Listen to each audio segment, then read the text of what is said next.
I'm just gonna... So what are you gonna draw, Kev? All right, today... Hold on, let me get my arm fucking out of the way. No, show everybody your tattoo while you're at it. Oh, let me see my beautiful tattoo. That's my blue ribbon. Ooh, yeah. We're doing...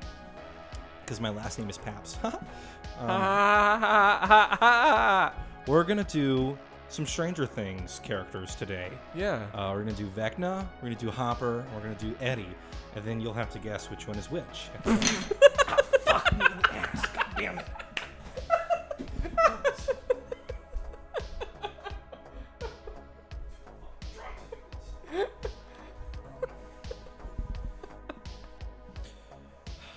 So... You gonna retry taking a sip, or? What? Yeah, the thing is, the cup, like, stuck to the coaster. Your cuppeth run over, ith? Mm-hmm. Runneth over it? Cuppeth? Yep. I gave myself a generous pour.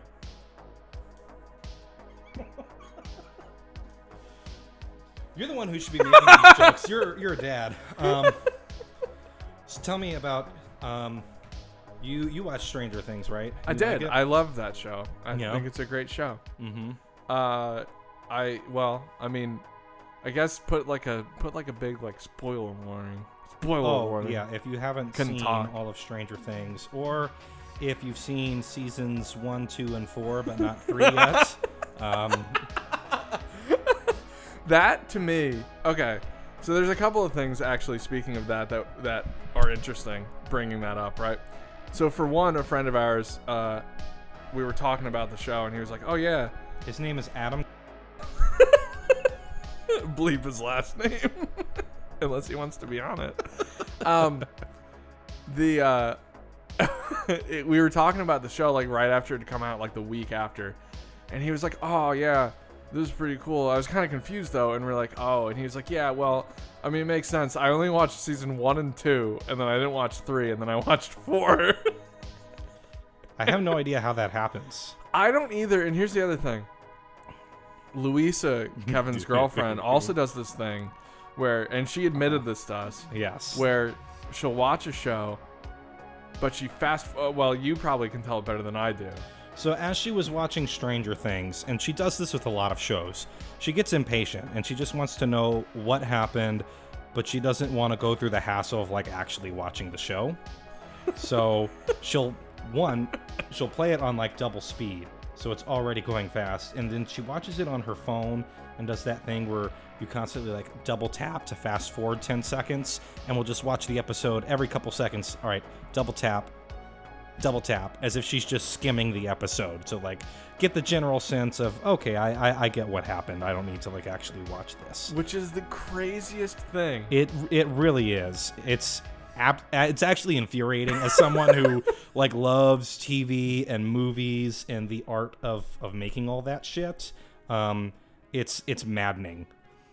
It's kind of that same thing. So I have a similar pet peeve where if a song starts and people don't let it, like if you're in the car or like, you know, because I still like to just listen to albums straight through because I'm a cool guy. Yeah, no, I do too.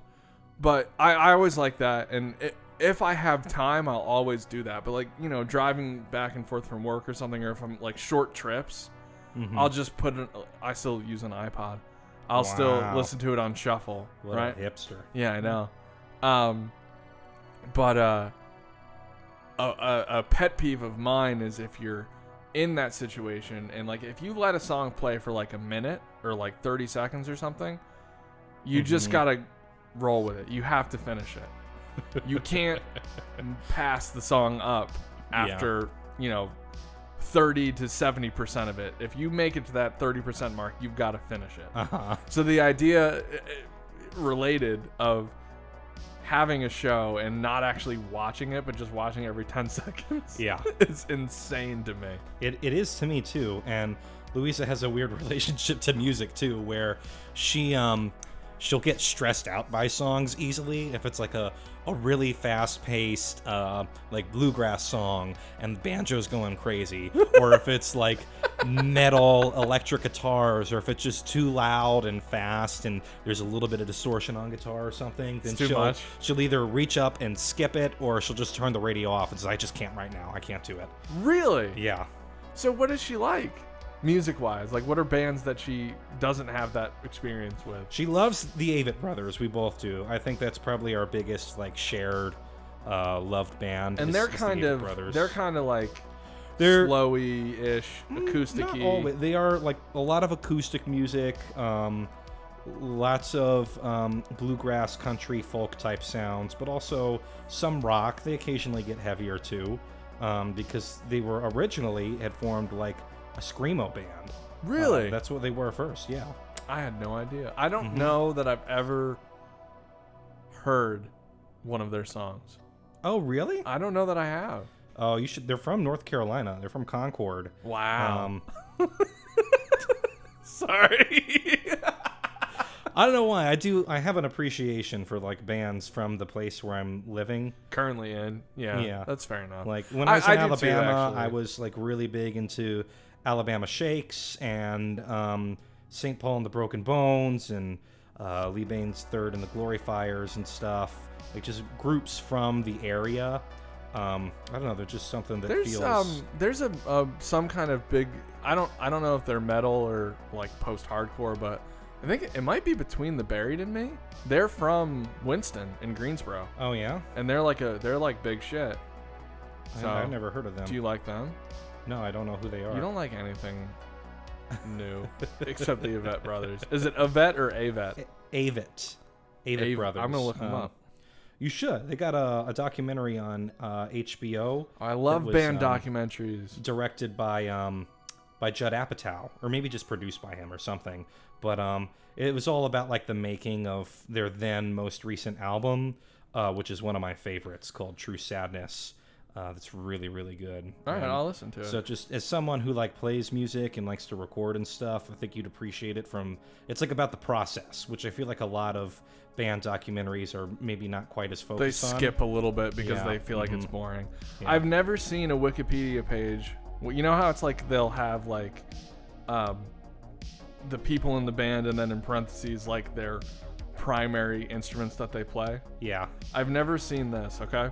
Okay. The band is made up of two brothers, Scott Avett, banjo, lead vocals, guitar, piano, kick drum, and Seth Avett, guitar, lead vocals, piano, hi-hat. So that's because when they first started playing, it was just them. Those two, and I think a third guy who played bass, like stand-up bass. And so Bob Crawford. Yep, that's him, and people love him. He's really good. And so when they play live, Seth and Scott would, they'd have the hi-hat and the kick drum set up in front of them, and they could play a little bit of percussion on there, and they'd get super into it. They still do it at live shows, and it's a lot of fun. Like they'll jump up in the air and kick the hi-hat and shit like that. Wow, it's rock and roll. No, I'm not making fun of it. It sounds cool. Mm-hmm. I like to start going a little faster. This is going to take forever. We might be just doing one today. That's fine. Just do Vecna today. It's all right. Look, we talked about the Avett Brothers, the Vet Brothers, the Veterinarian Brothers. Yeah. No, that's interesting. Those two things taken together are kind of strange. Like it's like some sort of like media sensory overload where it's like if it's too. Oh yeah. Yeah, that's weird. Well, it's because I think it's partly because she's a PA, a physician's assistant, and she has to work 10-hour days where she's dealing with a lot of like health problems and stuff, and people who don't take their health seriously. I deal with health problems all day long, and nobody ever helps me. Other people's health is not your job, and it can be stressful, especially when like people's very livelihood can be at stake in certain situations. Like, right. It's a stressful job, but she can't really get stressed out on the job. So you think there's a lower threshold for being at home stress? Yeah, I think the stress builds up and then it can get released on other things. That makes sense. Yeah. So you're a psychologist now? Yep. Okay. Yeah. Well, thanks for joining. No, I'm kidding. It's funny because Emily really used to hate this. I know I've mentioned this band like 100 times. And you're never going to listen to them because they're not your thing. What are they, Gavin Dancing Boys? Yep, that's it. Gavin Dancing Boys. The Dancing Boys of Gavin. But that band is like very much exactly what you described of what is too much to have to hear. It's like, it's absolutely like really weird, intricate guitar, super loud, everything's really heavy, blast beats, screaming guy, high vocal guy, everything is like turned up to the like nth degree, right? Yeah. And Emily used to hate it. She used to hear it and be like, this is just noise and I hate this. Yeah. Now when it comes on, she's super into it. Well, that's because she has a child and is filled with more rage than she used to be. Actually, it was funny because it was, well, first of all, it was before Penny, but also Penny is super into it too. She really like she does, I'm telling you, she does that Dan Flashes thing now when she gets like sensory overload. So like when she is like looking at stuff or hearing stuff, she's like, yeah. But I'll do a different little classical thing for this one too. Yeah. Or synths. Yeah, do synths.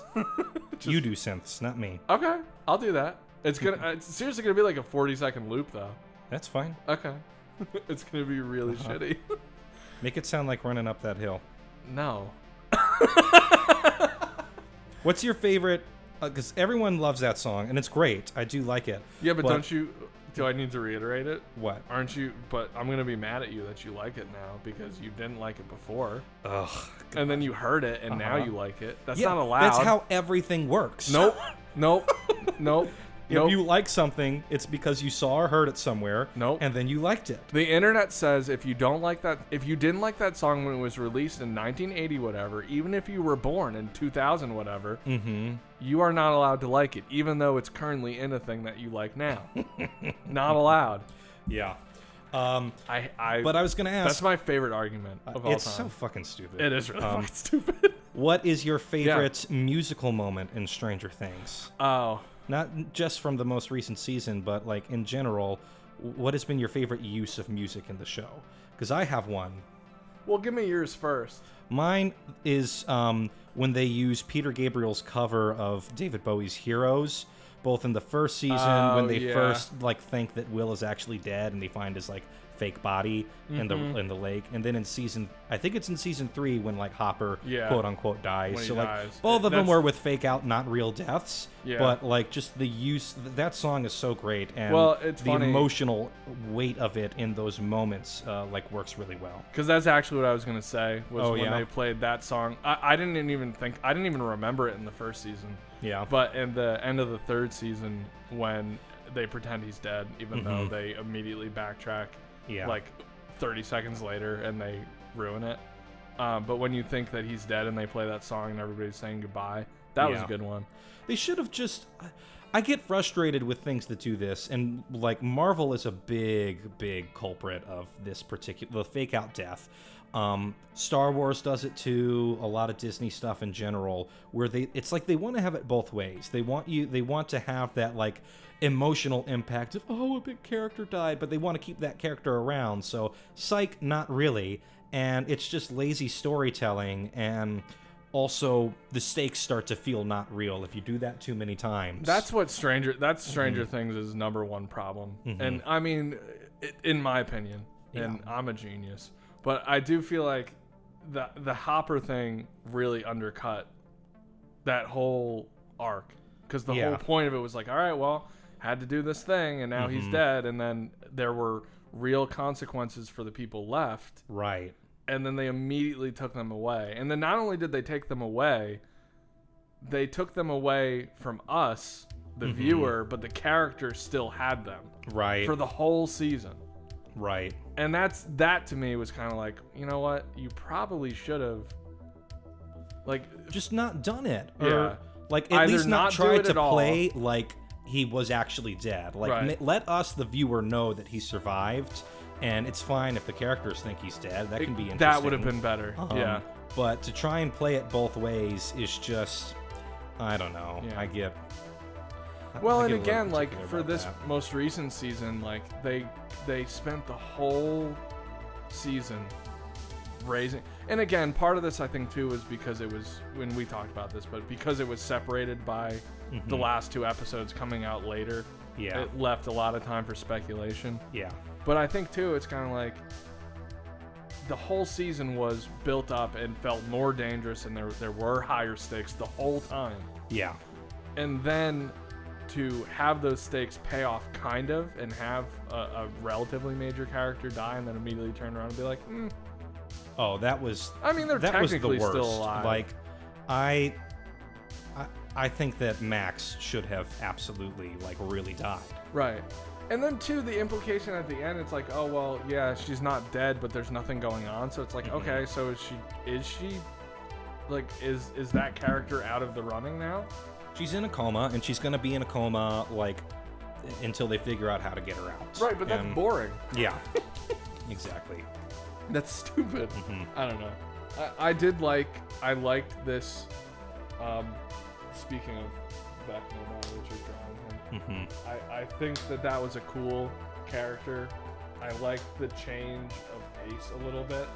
Yeah, where it's like From- not just a monster, but like it has some backstory with Right. characters and gives us a little bit more of a personal connection to the Upside Down and Yeah. all the evil coming out of it. I like that too. I also applaud their plan to end it after 5 seasons. Yeah, I think too many shows fall into the trap of let's stretch this out for as long as we possibly can while it's still profitable, and then Right. it ultimately just becomes boring. Yeah. Of course, the counter to that argument is Game of Thrones. Did you watch that? So people told me for years that I would love Game of Thrones, that it's really good. I watched the first episode, and Boromir got his head cut off. And That's the first season. That's at the end of the first season, not the first episode. is that the end of the first season? Yeah. It happens in, Really? like episode 9. Yeah. Are you shitting me? I don't No. remember. Yeah. The only thing I remember from that show is Boromir got his head cut off, Yeah. and then the lady found the eggs. Yeah, you watched the whole first season. then. Okay, that was all I watched. I Yeah. was like, this is stupid. Oh, really? I just couldn't get into it. I don't know why. Well, the show does get better from there before then getting much worse. But like, if you really didn't like the first season, you probably just won't like the show. Yeah. So I won't recommend it. I just but wasn't. I was not captured by it. I have to It was say. one of those where, like, at the end of season 6, they were still going strong with like a couple bumps, but like still making good TV. And HBO was totally willing to let them keep going for as long as they wanted. But the showrunners were kind of getting tired of doing it, and they had deals on the horizon with Disney and Star Wars and Netflix and shit, and wanted to move on and do other things, but they also didn't want to pass off the reins on the show to anybody Right. else. Well, so and- they insisted on wrapping it up way too quickly, and absolutely, Oh, did they beyond a fuck it measure up? of doubt, fucked the last 2 seasons. Did of the everybody show. hate it? Was it like Absolutely universally derided? Everybody despised it. Isn't it that thing with that show too, where it's like the really old dude that writes the books? Like, didn't the show pass the books? Yep. Uh-huh. And then they were kind of like, well, we're kind of in uncharted territory That was here. years and years ago, and he still hasn't finished the fucking book that they needed to, like... So it was never going to happen. So I what's he doubt- gonna do now? Is he gonna write the book that matches the show? Well, or- I think what happened is people hated the ending so much, and it was based on what he was planning to do, but because they hated it so much, Now he's he like knows. rethinking it a little he had bit. like a dry run. It wasn't even necessarily the ending itself. Like, the story could have worked.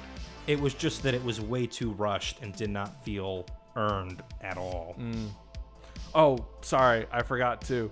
The other musical thing I really liked in Stranger Things, Yeah. and then we'll come back to that, is there was one part in this season. First of all, yes, the Running Up That Hill song is dope. It's a really good song. Yeah. I don't think I had ever heard it before the show, so maybe we'll get yelled at. But we're also old, so it doesn't really matter. Yeah. There was one part, and I can't remember exactly when it was, but maybe it was one of the times they were like walking around the spooky house. They used Running Up That Hill, but a really like quiet synth only, really like bare bones, sort of minimalist version Yeah. of that song Mm-hmm. playing in the background, Yeah. and that was really good. If Yeah. you don't remember it, find it because you'll like it. Yeah, I like when they do that stuff. It was pretty neat, but I really did like that part. Yeah. No, yeah, I knew a bunch of people that watched Game of Thrones, and everybody was like, oh, they were really bummed out when it ended, and not because it had ended, but because it was shit. Yeah. But It was, I think, one of the best shows on TV up through about like season 4 or so. It was phenomenal, and then it just turned to shit. you gotta watch Lost. Isn't that the same thing? Like where it was good and It's everyone not- loved it, and then it turned to shit. Lost, and I know we talked about this before, but it was like it's really silly. Yeah. There's no part of it that's not silly, but it believes in itself so hard that and they do a good job. Like, it's entertaining if nothing else. Uh-huh. You're never bored watching that show. Well, that's good. Even though, like, when you finish it, you're like, yeah, this is kind of stupid. And yes, they absolutely. It's like you said another time. It's like I don't think anybody had any idea what they were gonna do with that show. Yeah. So then when it came time to end it, they're like, I don't know, Yeah. just fucking whatever, just do something definitive and be done. Uh-huh. So you're gonna roll your eyes at this. But last... I'm not paying attention to your drawing at all. No, Sorry. that's fine. I'll show you in a little bit. I'm not exaggerating stuff as much No, as I this is normally really do. just. It's kind of just a good drawing. It's like Vecna, because he's already like so fucking gross, which I Yeah. love. Maybe you can. I Do want the to. thing- I want to honor the source material. Maybe you can just do the whole thing and like that, the vines, the little viney things and all that. Uh-huh. But then just make him have a really little tiny little arms or something. And there you go. Well, there's no space for arms. I'm just gonna give him some of his vine neck. Okay. Which I love that detail of like the vines The and little tendrils wiggly all over vines. him, like constantly moving and throbbing and stuff. It was super gross. Yeah. Anyway, sorry. You said I was gonna hate you for Oh something. yeah. So last summer, kind of on a whim, some friends and I, when I were down in Florida, decided to watch this new reality dating show that just came out called Fuckboy Island. Actually, it's called F-Boy Island, but it obviously stands for Fuckboy Island. Wait, And, this is a real thing that exists? it's a real thing. You can watch it on HBO. So you're familiar with like shows like The Bachelor and whatnot, like dating reality. I know how they work. Yes. Right, I've uh-huh. not seen one, but yeah. Right. So the entire premise of Fuckboy Island is that there are these 3 females who are like the main people looking for love, and then all of these male contestants. There are 12 self-proclaimed fuckboys and 12 self-proclaimed nice guys. Okay. And by the end of the show, the women like have to choose someone who's like their next boyfriend or some stupid shit like that. One of each, or just one? No, they just one. Okay. And like, so the thing is, ostensibly at the beginning of the show, they set it up as if like their job is to try and figure out who the fuckboys are and weed them out. And end up with a nice they don't guy. know. But they don't know who's who. Wow. And there's some kind of like cash prize involved, so that if a fuckboy makes it to the end and gets chosen, he'll get money. And if a nice guy makes it to the end and get chosen, then the couple together will get money or something. But the thing is, the show has no idea whatsoever what the fuck the rules are. It is absolutely making it up episode by episode as it goes along.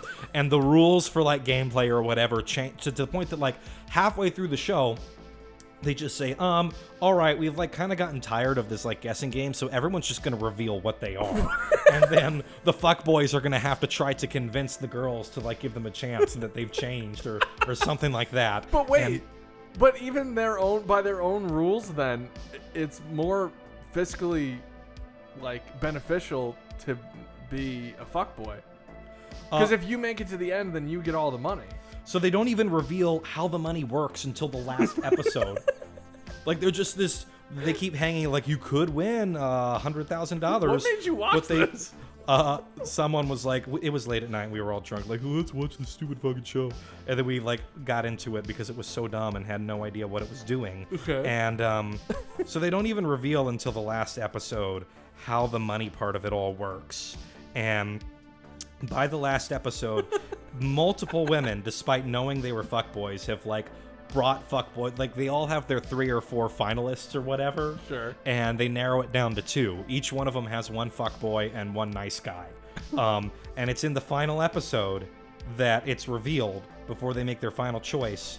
The fuckboy, if you choose a fuckboy, they will have the choice to either take the $100,000 with you and start your relationship together, or take the $100,000 just for themselves and dump you. Sure. So all the men in this situation get that decision. They're in control, and all of the women know that if they choose, they know who the fuckboys are, and they know that if they choose a fuckboy as their finalist, then they're running this risk, right?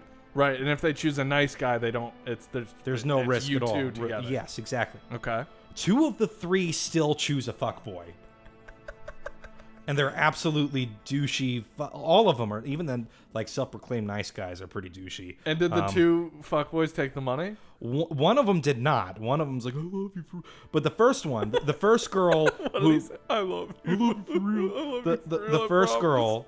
The first girl to choose chose a fuckboy, and the fuckboy's like, yeah, I'm taking the money. And he's the one who was like most obviously a fuckboy from the very beginning, who like it became clear halfway through had a girlfriend outside of the show, and this girl is like the biggest fucking idiot, and keeps giving him second chances. But then after she chooses a fuckboy, and he says, I'm taking the money, the next girl also chooses a fuckboy, like seeing exactly what happened to the girl before her. But that fuckboy had a heart of gold on his fuckboy with a heart of gold. Yeah. And then at the end, the host is like, "Psych, we don't think fuckboys should be rewarded at all. So you're not getting the money, and the girl can instead donate it to a charity of her choice." That sounds like they didn't have the money to give. It was so bizarre. They like absolutely had no clue what the fuck they were doing the entire time, what the rules were, and were making it up as they go along. And so they just started a second season, and it's like, I don't know how a second season can work. Like after revealing all of this, they can't do it the same way. Obviously, but they've learned so much from the first one. New rules. Right, but they learned so much. Well, now you're going to have to tune in to see exactly what happens. Anyways, after watching Fuckboy Island, my friend William and I were joking that we want to see other reality dating shows that are based on those kind of things, like Planet Simp or Incel Island and stuff like that. So you wanted to make fun of this, but that was the most animated I've heard you get about anything. It was a fun show to watch because of how absurd it was. Did you have a favorite? Which I feel like a lot of people feel that way with The Bachelor and stuff, and I've tried it before, and that's one I can't really get into. They're never actually real either, and maybe this one was, and maybe that's why it was such a clusterfuck. Yeah. Maybe they actually wanted to do a real thing, and it just didn't work. Yeah. This is surprisingly accurate. Well, I guess it's sort of in keeping with your style too. Yeah, really. That's the thing is, I realized that I found a new source of inspiration for future illustrations. What? Just the Vecna design in general? Yeah, I love that they were willing to like go this grotesque, and I mean, I guess it's not too out of line with the other upside down monsters. No, but the fact that it's humanoid in form makes it pretty unique. Yeah. Would you wear the little prosthetic costume of that if they made one for you? Am I in the show? Or is this just for like Halloween or something? Answer for both. You get to be in the show as like a background thing. Yes. No absolutely. speaking lines. You're just in it for a second and you look this way. I'd do it. I think that'd be a fun experience. What about as a really, really, really intricate Halloween costume? Not something this intricate. Like this is just too much for a Halloween costume. But yeah, I saw a guy who dressed up as the Night King at Halloween once from Game of Thrones, and he's not quite as like grotesque as Vecna, but he has a lot of the same like veiny stuff in his face and shit, and it was a lot of intense makeup, and I was like, I would never do that for Halloween. I'm so lazy for Halloween. But do you Oh, we should talk about Halloween. All right, I'm done with Vecna for now. I might come back and touch up some stuff later. But so there's Vecna. It does look very good. I can't even make fun of you. That's pretty good. Thank you for watching Von Wolf Brain. This is Stephen Hawking's cousin, Stephen Eaglein. I am just as smart as him and more alive than him, and I watch Von Wolf Brain every day and I love it. Oh god, I love it. Please consume more content. Click here. Or here. Or here. Thank you. I love you. Goodbye. Love. Von Wolf Brain.